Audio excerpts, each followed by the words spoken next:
We will have Premier RJ Simpson. We will have Mike Westwick, Manager of Wildlife Prevention and Mitigation, Emily King, Director of Emergency Management Organization, Jackie Demers, Regional Superintendent for the DECHO for the Department of Infrastructure, Corey Strang, CEO and President for the NTPC, and Imran Khan, CFO for Northwest Health. So I'm going to also put this list into the chat.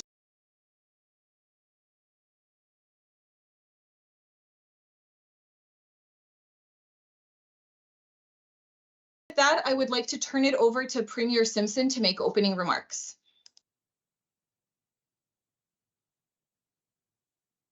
Thank you. Good afternoon, everyone. Thank you for joining us for the first wildfire press conference of the season. Last year was challenging for all NWT residents and communities. Nearly everyone, regardless of where they live in the NWT, felt the impact of wildfires. For many, it feels like those events happened just yesterday, with many people and communities still recovering from the damage.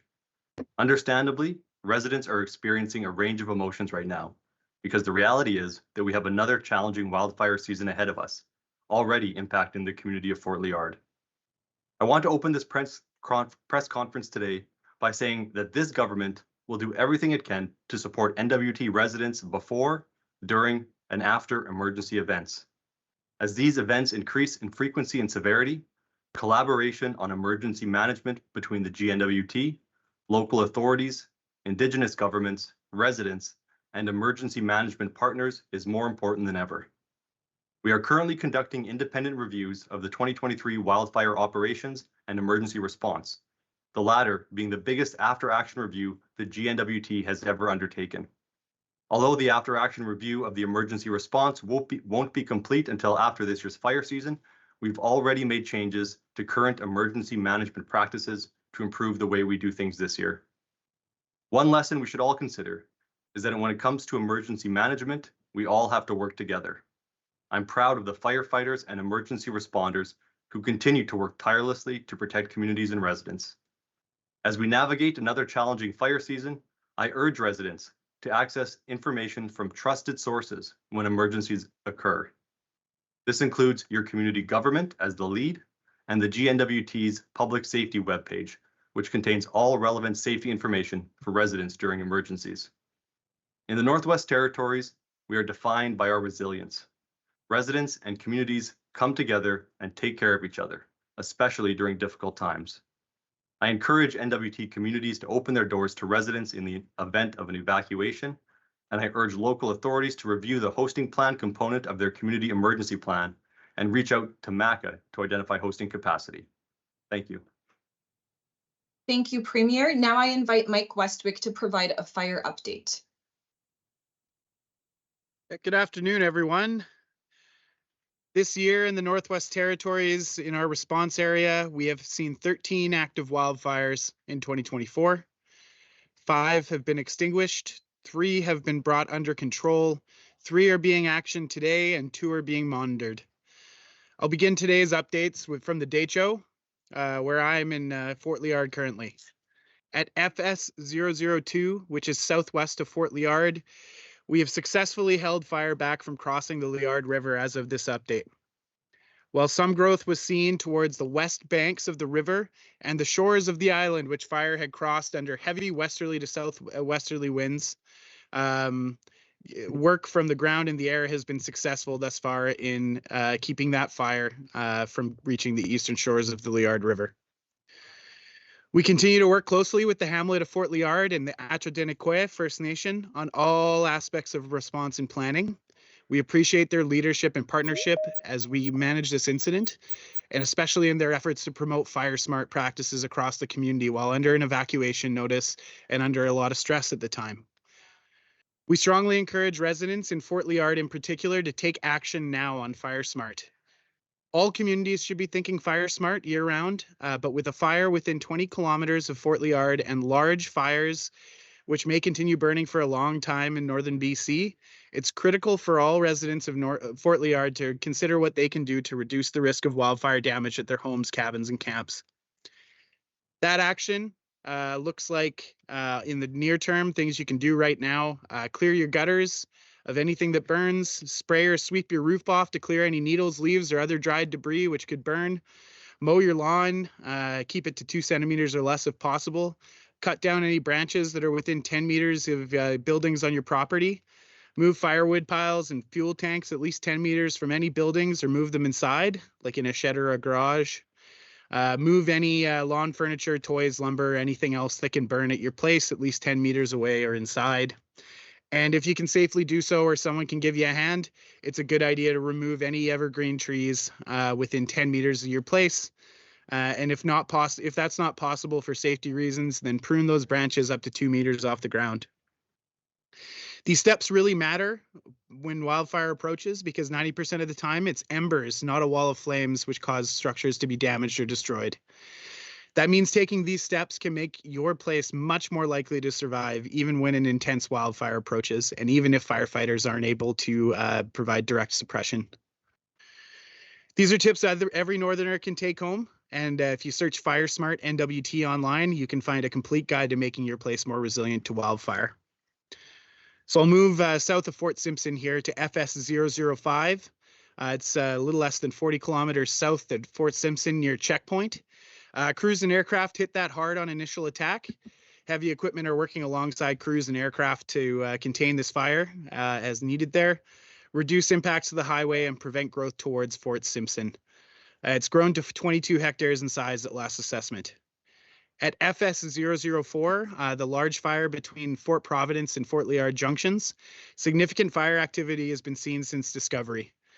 This really grew from nothing to nearly 1,500 hectares in a matter of hours under extreme winds last Friday, making initial attack impossible at that time for safety reasons.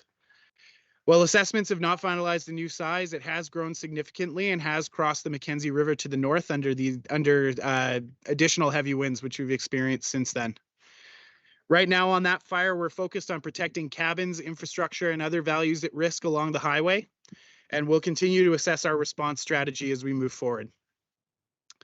In the South Slave region, we're tracking fires in northern Alberta very closely and taking proactive steps to protect structures near the NWT Alberta border along the highway. This includes cabins, infrastructure, and other values at risk. Our structure protection team is working on this project and will continue to do so through the week. We've got lightning that's has entered or is entering the picture in both the Decho and the South Slave coming up, and we're going to be really focused on early detection and assessing the best options for response as new ignitions are discovered. With lightning now happening, it's possible firefighters could be busy with natural starts that no one could have avoided. And the challenge I'd offer to every Northerner is to do absolutely everything they can to prevent adding those completely avoidable person-caused fires to the landscape. These fires tend to start closer to communities, cabins, parks, things that people care about, because that's where people are.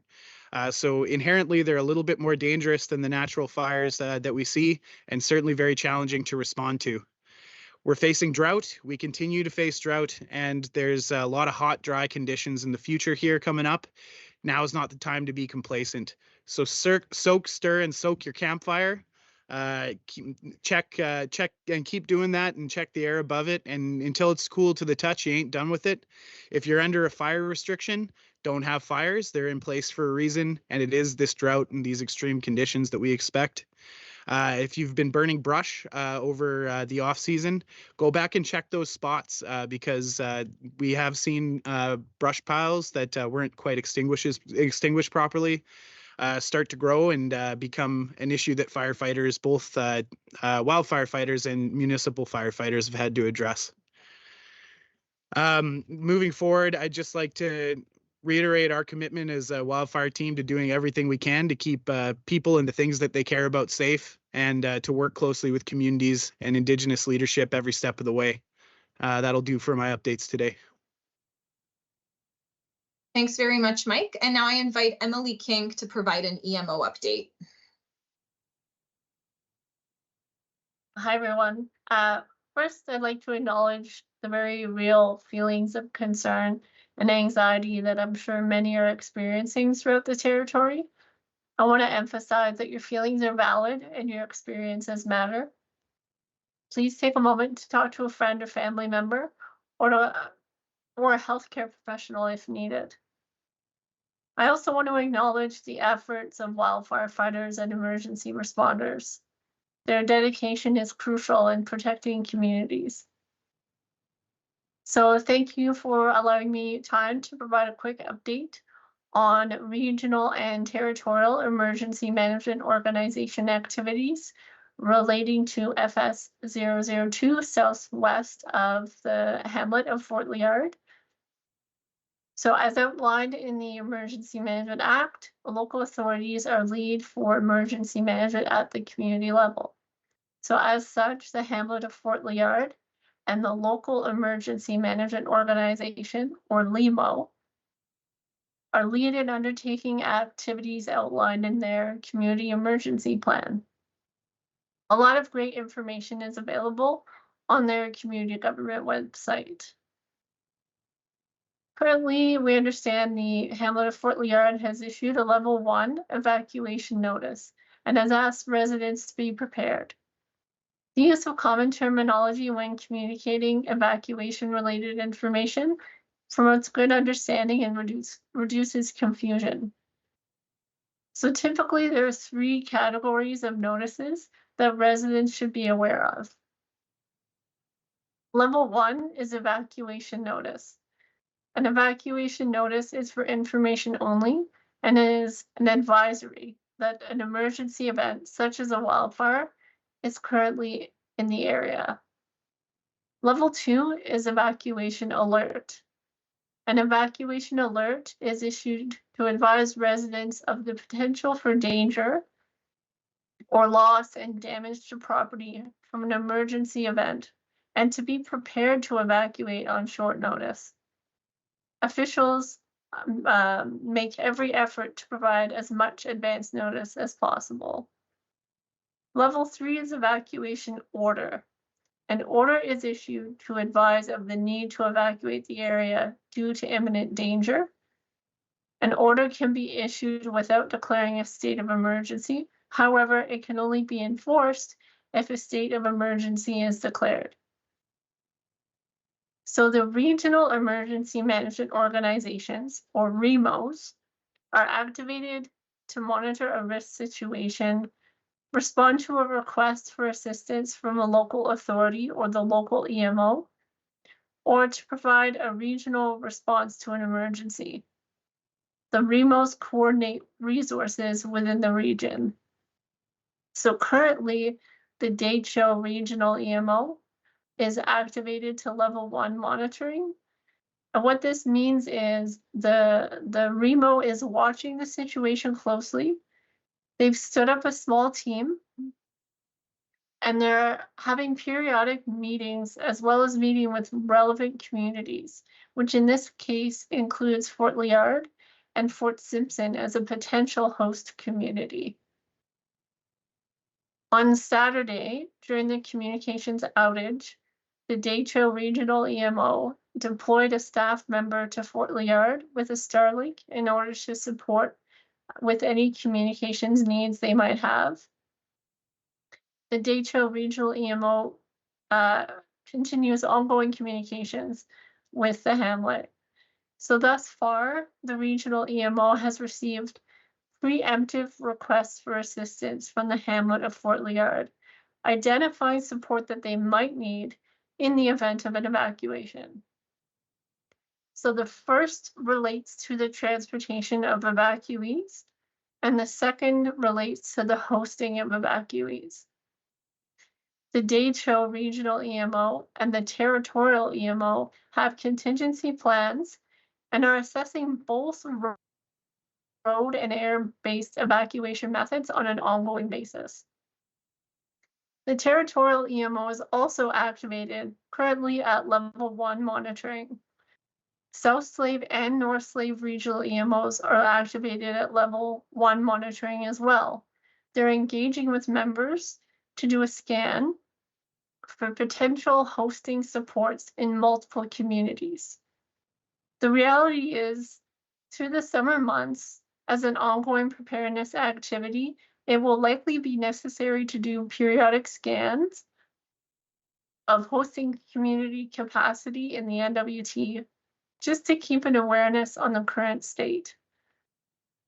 An important part of a community's emergency plan is their hosting plan. Communities may have to host a portion of their residents if an area of town is impacted by an emergency, but they also may be asked to host evacuees from other communities. While other communities in southern jurisdictions opened their doors for NWT evacuees last summer, where possible, NWT evacuees should be hosted within the NWT. Community governments are encouraged to reach out to the regional EMO leads and express their willingness to host NWT evacuees in need and to identify their hosting capacity. Information on what the GNWT may reimburse a community when they're asked to act as a host community can be found in Section 8.2 of the Evacuation and Hosting Guidelines within the NWT Emergency Plan. So finally, I just want to encourage all residents to visit our Be Ready website. It's on the MACA page to understand more about how to be prepared and how to build a plan and an emergency kit. Thank you.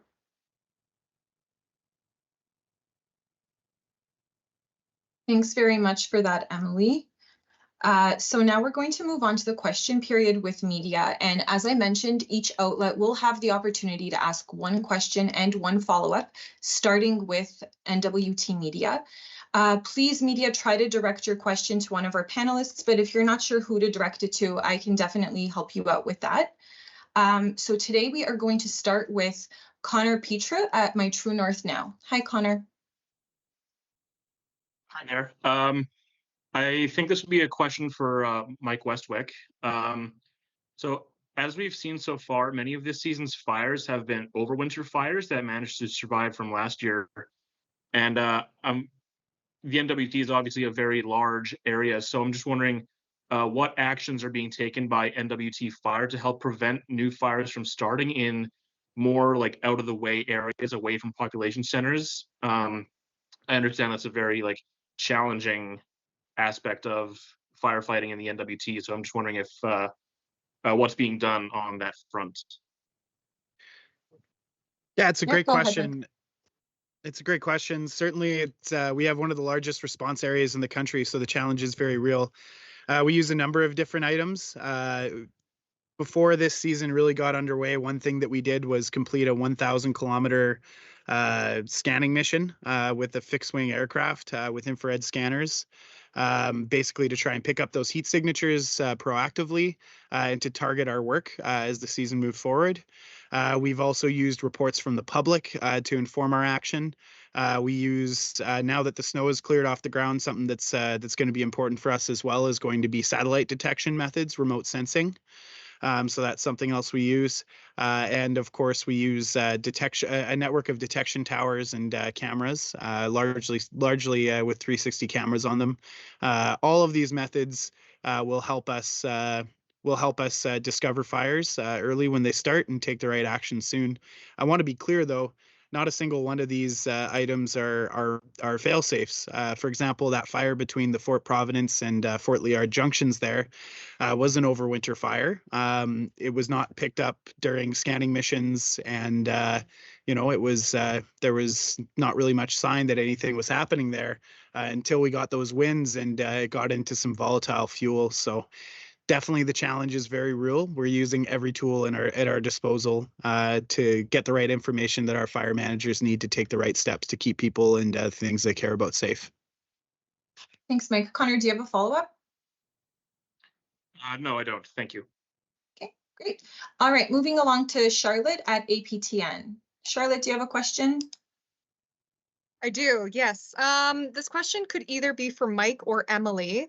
I'm just wondering why the NWT Alert dashboard doesn't have any information on it besides the air quality. Are there plans to update that, or are we going to continue to operate in silos for communication? Emily, go ahead. Yeah, definitely happy to answer that. It's a good question. So right now, the local authority is the lead on the incident, And where they've issued evacuation notices, they also have the ability to request that we issue and bolster their communications methods on the NWT alert. So we look to community governments to indicate what level of support they want with communications. Charlotte, do you have another question? I do. Then I'm just wondering on GNWT side, how big is the communications team this year? Has it expanded from lessons learned last year? We actually don't have anyone on the call that can speak to the communications team. It's something that I can bring back after this call, Charlotte. I can actually connect you. I can connect you to the appropriate person and get that answer back to you. Thank you. Will that work? Yeah. Sorry about that. Okay. Charlotte, do you have another question? Since we weren't able to answer that one?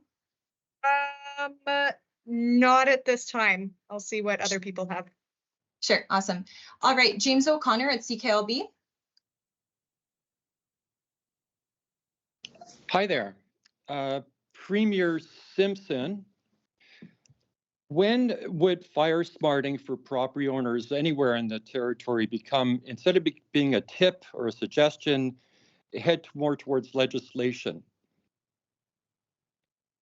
Sure, Premier Simpson, go ahead. Well, thank you for the question. It is an interesting one. We don't want to be too heavy-handed with telling people, what they can have on their properties and doing inspections of every residential property.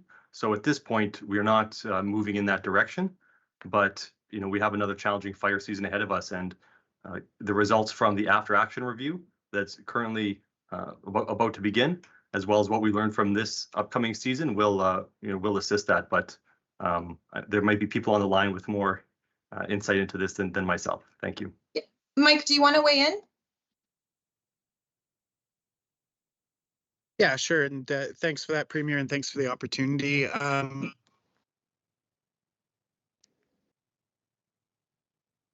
he froze. Mike, you're frozen right now.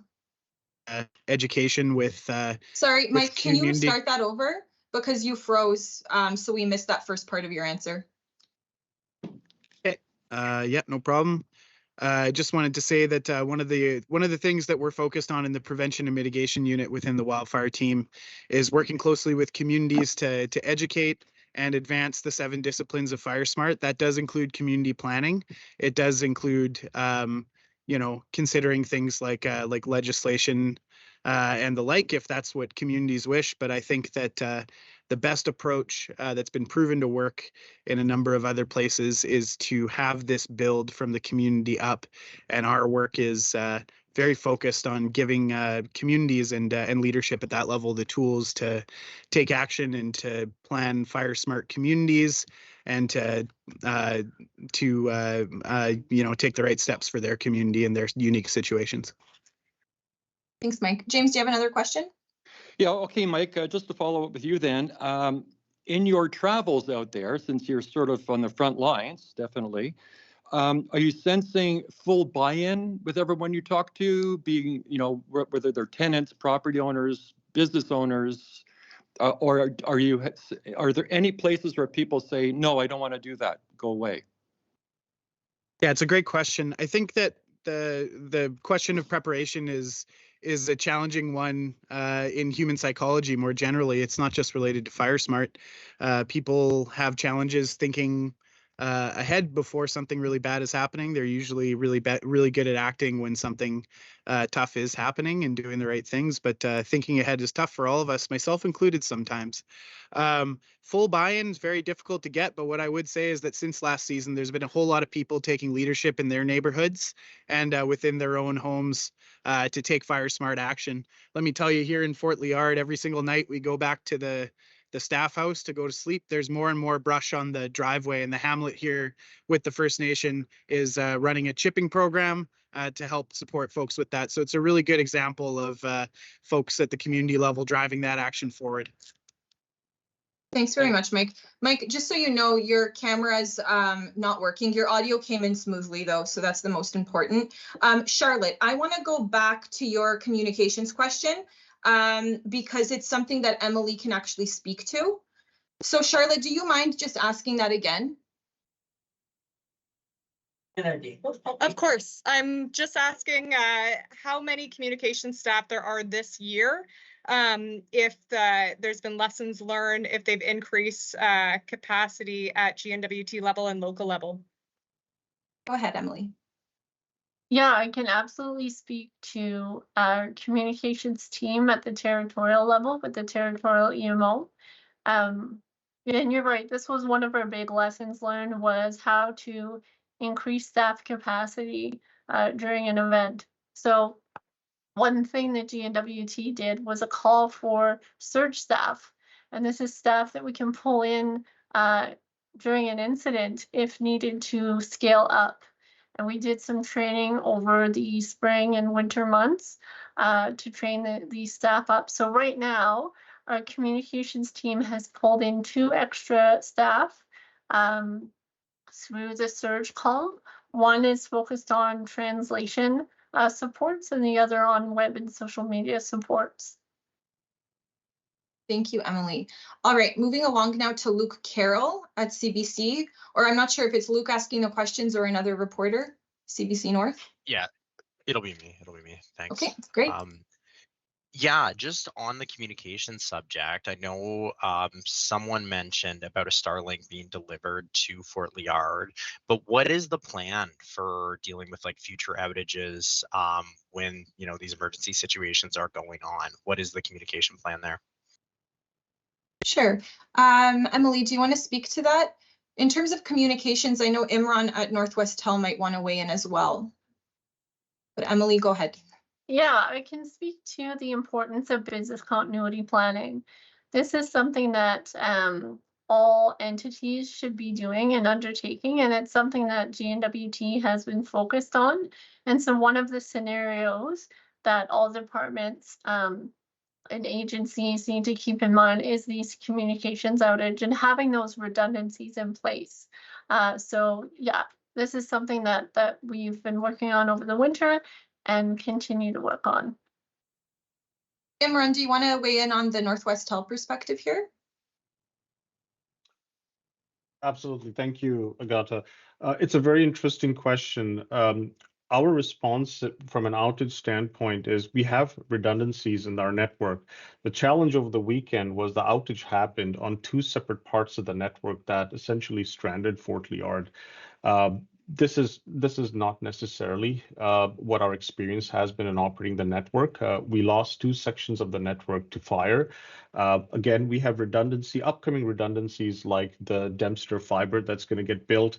The second options that we could talk about is measuring and protecting our critical infrastructure, like telecoms and power along our provincial and territorial, alongside with our provincial, territorial, and federal partners, like in terms of fire smarting, driving water trucks, putting sand on pencils, fiber pencils, burying it. We're taking all sorts of measures and working very closely with the government agencies to prevent. An ounce of prevention is better pound of cure. So we're absolutely creating all sorts of opportunities to involve local individuals and companies to go out and protect our network to the best degree we can. I cannot insist how important prevention of and protection of important telecommunication structures are along the highway, because we cannot control where the fire may impede or take out our telecommunications. So we are always focused on prevention and focused on building redundant routes. Unfortunately, what we experienced over the weekend, we had at least the fire took out a couple of our east-west, north-south routes. This is, again, not something that we typically had envisioned, but we are fully prepared to tackle the fire season, and we need support. And that's what I want to leave you folks with. Thank you very much. Great. Thanks very much for that. Luke, do you have another question? Yeah. So with the likelihood, I mean, we don't know if this will happen, but there's a likelihood there could be more evacuations this year. Does the territorial government plan to offer any additional financial assistance to evacuees than what was provided last year? I think this question might be for the Premier, I think. Yeah, I think you're right, Premier Simpson. And we don't have the finance minister on the line, and we don't have the Department of Finance on the line. But Premier, do you have anything that you'd like to say here? Sure. So last year we had 2 programs that were rolled out to support evacuees. We've had some experience with those programs. They were developed quite quickly, and in the end, it turned out that they were difficult for some residents to apply for and to access, and difficult to administer as well. It was very labor intensive on the government side, and we had dozens of staff actually redeployed to processing those applications. So with those lessons learned, this year we are moving to a single program, the Emergency Evacuation Relief Program. This will provide a one-time payment of $800 for residents 18 and older, and $400 for each dependent under the age of 18 per evacuation event. And those are the eligibility criteria. It's very simple. And in the coming days, I expect later this week, perhaps early next week, the full program will roll out, and that information will be publicly available. Thank you. Thanks very much, Premier. All right, Emily Blake at Cabin Radio. Do you have a question? Emily Blake? All right, we'll come back to you. Juanita Taylor? Hi, yeah, I guess I'm wondering, I mean, this can be another lesson you may have learned from last year's experience, but given that the fire is so close to Liard, within 20 kilometers today, and particularly with what happened in Enterprise last year, is the GNWT doing anything differently when it comes to actioning the fire close to Fort Liard today? Sure. Mike Westwick, do you want to speak to that? Yeah, so there's a little bit to unpack there. First off, I would say it's a very different situation right now in Fort Liard than we were facing in Enterprise. We've got conditions that are moving to a little bit more favorable. We've got some good suppression action that's keeping the fire at bay. We've successfully achieved our objectives so far on this. We've got different types of fuel there. There's a lot more deciduous trees in the area here. And of course, deciduous trees, so trees that lose their leaves, are a little bit more resilient to wildfire. They tend to encourage less intense wildfire, whereas in the area between where that fire was and when it reached Enterprise, you're looking at continuous, heavily volatile spruce and pine fuel. So very different situation in terms of the lay of the land here for sure. I wouldn't say that we're doing anything different per se in terms of managing the fire. We initial attacked this fire just like we attacked the fire that reached Enterprise last year. And the work done on the fire on Enterprise last year was successful for some time. We had built up containment that had protected the highway and done a number of things. When 90-kilometer-an-hour winds flow through, there's very little you can do to stop a fire, regardless of the resources, regardless of what's already been done, unless you're already at a point where that's been extinguished, and without any assistance from weather, of course. So I wouldn't say that the fire suppression tactics have been different. They both received initial attack. They're both being hit as hard as they can with from the ground and the air. The difference here is in the fuels and in the weather conditions we're experiencing, and of course, perhaps the timing of the season as well. But certainly what I would say is that drought and continuing drought here, particularly in the south of the territory, is a really big concern on our minds. And we know that primes an environment once it's experienced drying, warm weather and stuff like that for a long time. If there's not a lot of precipitation, that primes extreme fire behavior. It primes fires that become large, extremely difficult, in some cases impossible to control. So that's on the minds of all fire management decision makers as we move through this year for sure. Thanks very much, Mike. Juanita, do you have another question? Yeah, I guess I'm just I'm wondering too. This question is for Premier Simpson, but just how worried are you? I guess that to date there have been a number of wildfires already in the territory. We're so early on in the season, but just give us like a human answer, just to like how worried you are about the current situation and looking ahead to the rest of the wildfire season. Go ahead, Premier. Thank you. I've heard a lot from people around the territory, and I've overheard people around the territory having conversations about wildfires. People in Yellowknife and Hay River talking about the wildfires in the Decho. So it's on everyone's mind. There is a level of anxiety that's out there. I experienced it myself. I look at the videos of that we recorded driving out of Hay River last time during the evacuation, and it brings back a lot of feelings. So there's understandably a lot of anxiety among the population. And one of the reasons that I wanted to run again and run for premier actually was because of this issue, because of our emergency response. I wanted to ensure that attention was paid to it, that we learned lessons from last year. And so I feel much more confident going into this fire season than last fire season. In addition to the changes that were made by MACA and ECC in terms of bringing on equipment sooner, bringing on fire crews sooner, more fire crews, improving our communication, things like that. We also learned a lot about how the fire operates. Last year was very unique. We had extreme drought conditions, and I know a lot of firefighters with a lot of experience had never seen fires behave in that way. And so we have a lot more information going forward, and we are much better prepared this time around.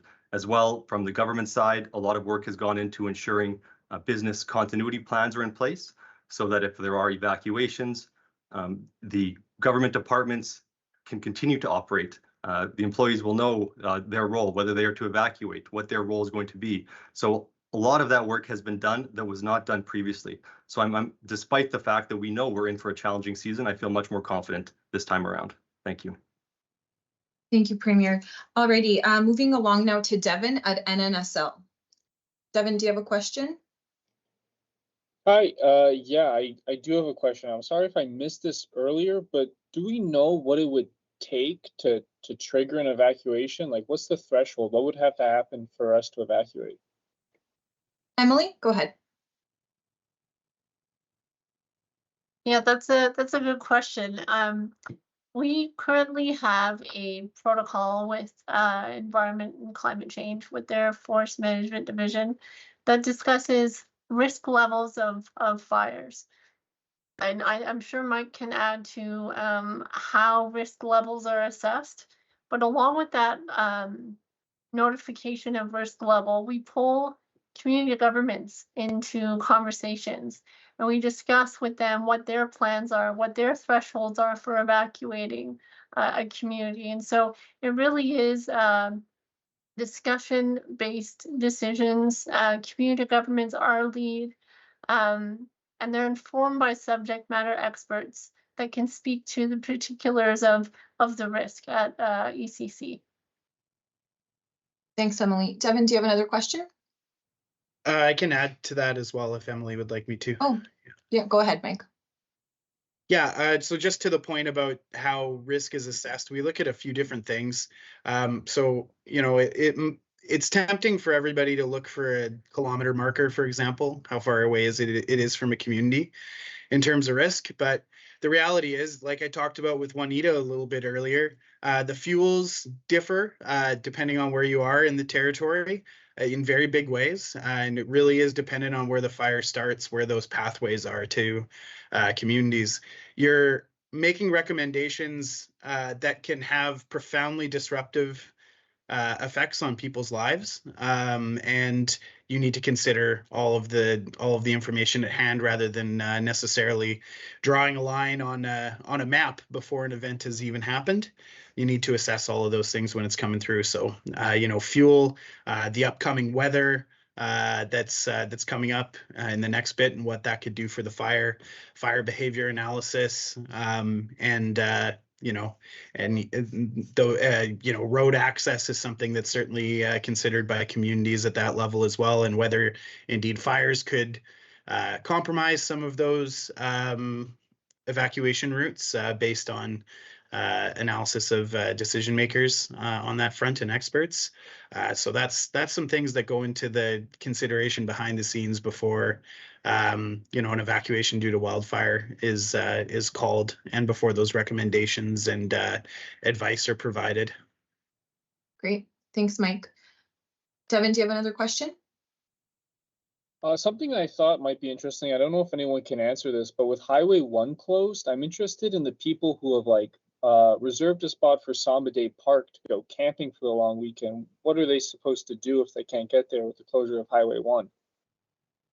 Is there anyone on the panel? There's no one from ITI, Industry, Tourism, and Investment, who can speak to this specifically. I can connect with you after this call, Devin, and I can get that question answered for you. That'd be awesome. Thank you. Yeah, no problem. Alrighty, moving along now to Media Tenwa. We have, Mike Westwick, go ahead. Yeah, I guess I would just add, anybody going to campgrounds or doing other recreation that is out of cell phone service, make sure you have a plan for communication and being able to understand what the situation is out there in terms of wildfire. There is, of course, not just a highway closure, there is a fire along that highway. And depending on weather conditions coming up, then, that fire could become more active. It's quite a ways away from Samba Day Park at this time, but that's just a piece of advice that you should take to the bank every single day during fire season if you're traveling outside of communities where communication might be a little bit challenging. Great, thank you, Mike. All right, guys, we have 15 minutes left, so I'm hoping we can get through everything and still get to Southern Media. So Christian from Media Tenwa, do you have a question? Yes, thank you. I believe this is a question for Mike Westwick. Do you feel that you have all the necessary tools and equipment to effectively deal with this fire season? Mike, go ahead. Yeah, certainly at this time we have the resources that we need. As is always the case in wildfire management, not just here, but across the country. When fire activity does exceed resources, we do look to each other to help each other out. That's part of the whole game, because there's no way that any emergency management agency across the country, or wildfire agency rather, could staff up for every imaginable scenario while keeping their organization healthy. Yeah, so we're in a good place right now, and we'll continue to seek mutual aid as necessary.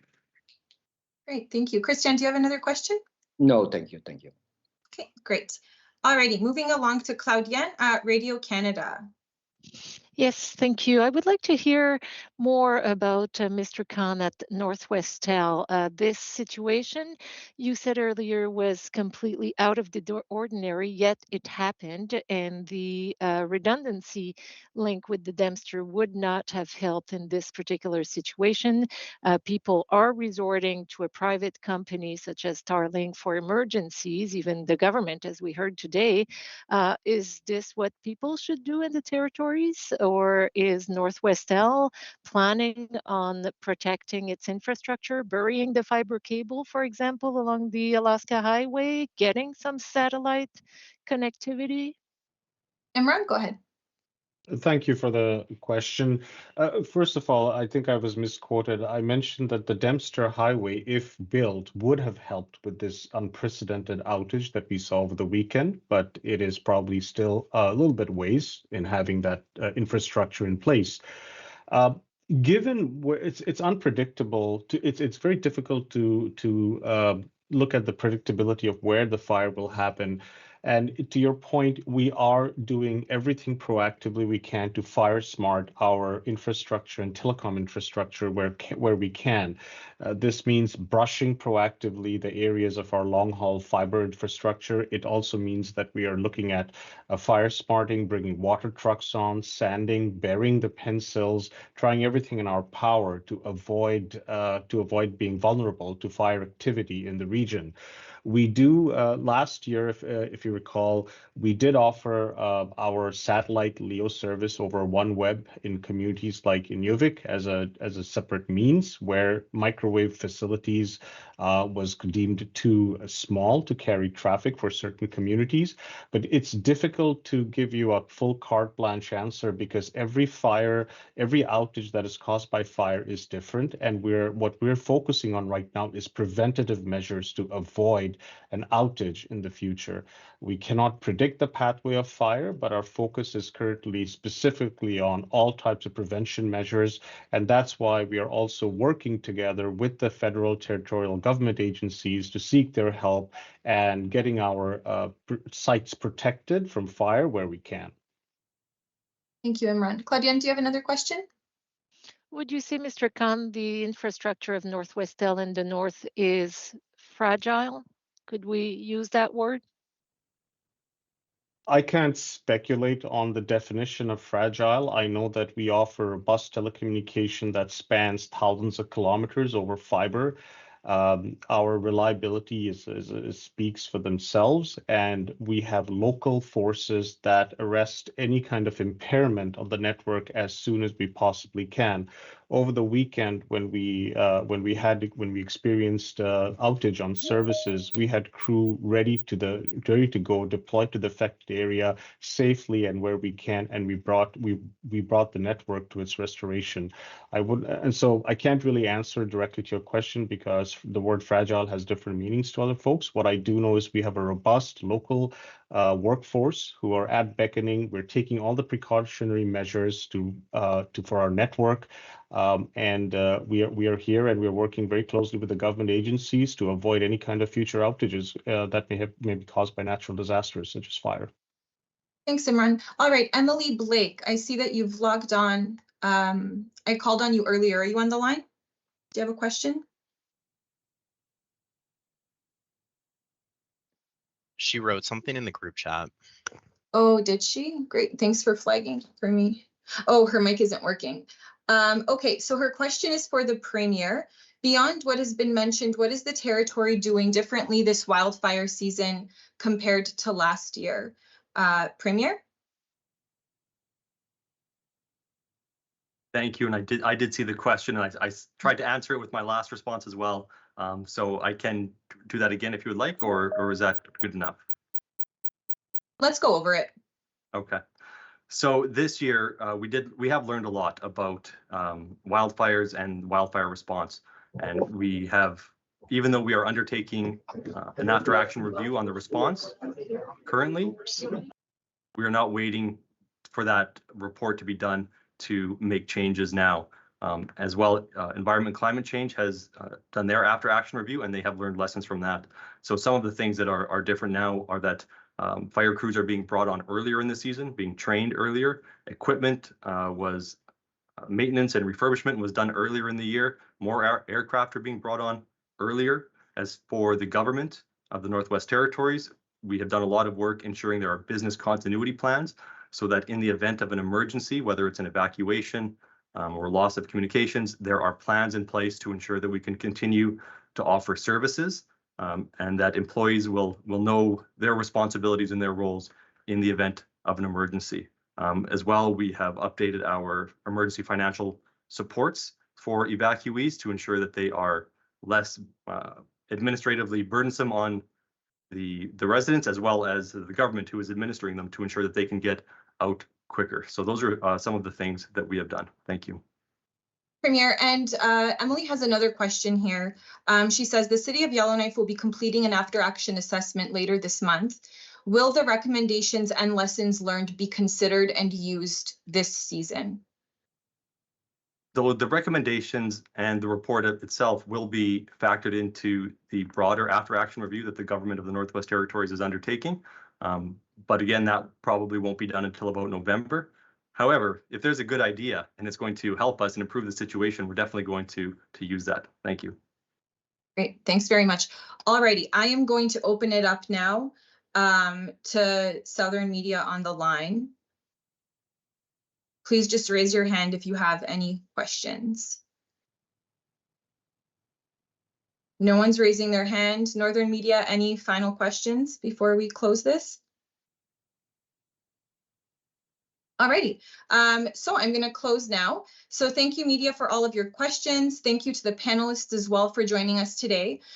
So before we get off the line, I would like to reiterate once again that residents visit the GNWT's public safety page for updates on the wildfire situation. And once again, I'm going to put this link in the chat. This is where all of our updates are made. You can find information on everything. It's our source of truth. So it's a great link to have on hand. And media, if you have any further questions, please reach out to the appropriate department or to the office of the press secretary at presssecretary@gov.nt.ca. Thanks very much.